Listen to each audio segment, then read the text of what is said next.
ચલો આજે અમે ભાજી બનાવવાની શરૂઆત કરી છે।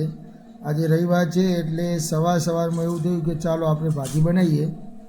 તો સૌપ્રથમ અમારા ધર્મપત્ની દ્વારા તેલ મૂકવામાં આવ્યું અને એનો વઘાર કરવામાં આવ્યો।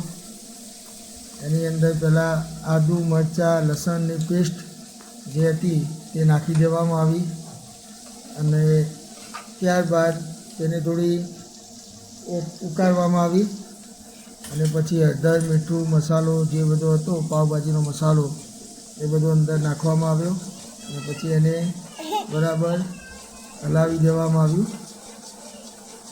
બધું મિક્સ થઈ ગયા પછી એની અંદર જે ગાજર અને બીટ જેની પેસ્ટ બનાવેલી હતી એ પણ નાખવામાં આવી, ગાજર બીટ, જેનાથી કલર સારો આવે અને સ્વાદ પણ સારો આવે। ત્યારબાદ જે તમામ શાકભાજી બાફવામાં આવ્યા હતા એ એની અંદર મિક્સ કરવામાં આવ્યા। આ તમામ શાકભાજી મિક્સ થઈ ગયા પછી એને બરાબર ફરીથી એકવાર મિક્સ કરી દેવામાં આવ્યું કે જેનાથી ભાજીનો સ્વાદ કમ્પ્લીટલી આવે। આ બધું મિક્સ થયા પછી પાછું મેં ચાખ્યું એકવાર, સ્વાદ એનો કમ્પ્લીટ હતો, થોડો મસાલો ઓછો હતો તો ફરી એને નાખવામાં આવ્યો। આ રીતે ભાજી અમારી રેડી થઈ ગઈ।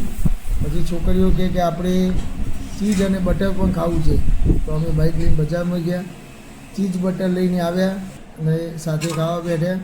મેં અમને થાળીમાં ચીઝ બટર પીસીને ભાજીની અંદર મિક્સ કરી આપ્યું અને સાથે ત્રણની થાળીમાં બટર ચીઝ નાખ્યા બાદ સાથે પરોઠા પણ બનાવવામાં આવ્યા હતા। એ પરોઠા પણ છોકરીઓ લઈ અને મેં એમને કહ્યું કે કેવી બની છે ભાજી, એ તમે એક વખત સ્વાદ કેવો છે એ જણાવો। તો એમને સૌપ્રથમ બટર ચીઝ નાખી દીધા પછી ફરીથી આ બટર નાખવામાં આવી અને પછી એમને પરોઠા આપવામાં આવ્યા। હવે એમને એક પરોઠો પહેલાં પોતાની થાળીમાં લઈ લીધો અને ચાખવાની શરૂઆત કરી। કેવી છે ભાજી વેંચી લીધું અને મન્નત?